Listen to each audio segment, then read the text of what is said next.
સમાચાર પાટણથી પ્રાપ્ત થઈ રહ્યા છે। પાટણમાં કોંગ્રેસના ઉમેદવારોએ શરૂ કર્યો છે પ્રચાર। વોર્ડ નંબર 9ના ઉમેદવારનો અનોખી રીતે પ્રચાર કરવામાં આવ્યો છે। રસ્તા પર ખાડા પૂરીને કોંગ્રેસ ઉમેદવારે પ્રચાર શરૂ કર્યો છે। ગત ચૂંટણીમાં વોર્ડ નંબર 9માં ભાજપની પેનલની જીત થઈ હતી અને ભાજપના કોર્પોરેટરે 5 વર્ષમાં કામ ન કર્યા હોવાનો આરોપ સાથે આ અનોખી રીતે ચૂંટણી પ્રચાર કરવામાં આવ્યો છે। વોર્ડ નંબર 9માં પાયાની સુવિધાનો અભાવ હોવાનો પણ આરોપ લગાવ્યો। વિસ્તારમાં છેલ્લા 5 વર્ષથી જે લોકો જીત્યા છે ભાજપની અંદરથી આજ દિન સુધી અમારી કોઈ સમસ્યા પૂરી કરી નથી। નહીં તો પાણી ભૂગર્ભ લાઈન અત્યારે ઠેર ઠેર ભૂગર્ભની ગટરો ઉભરાઈ છે, પાણીની કોઈ તંગી છે અને રોડ રસ્તા તો આજ દિન સુધી અમારા વિસ્તારમાં બનાવ્યા નથી।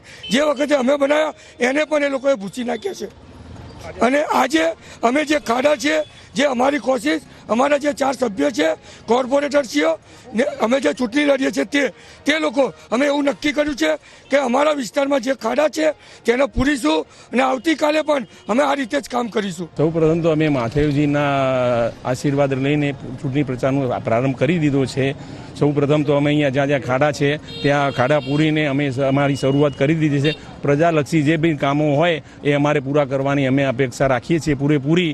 પ્રજાને કોઈ જાતનું કોઈ દુઃખી વ્યક્ત કરી શકશો નહીં। જે સમસ્યા હશે એ પૂરી સમસ્યા અમે સાંભળીશું અને એને પૂર્ણ કરવાની અમારી વ્યવસ્થા રાખીશું। ભાજપ સરકારે કોઈ જ કામ કર્યા નથી। છેલ્લા અગાઉ 5 વર્ષથી ભાજપ સરકારે આ વિસ્તારના અંદર ખાલી ને ખાલી વોટ માંગવાનું કામ કર્યું છે, બીજું કાંઈ કામ કર્યું નથી। વોર્ડ નંબર 9માં છે ને પાણી 2-3 દિવસ પછી આવતું નથી, પછી પાવર પણ અમુક ટાઈમે લઈ લે છે અને હર રવિવારે પણ પાવર જાય છે।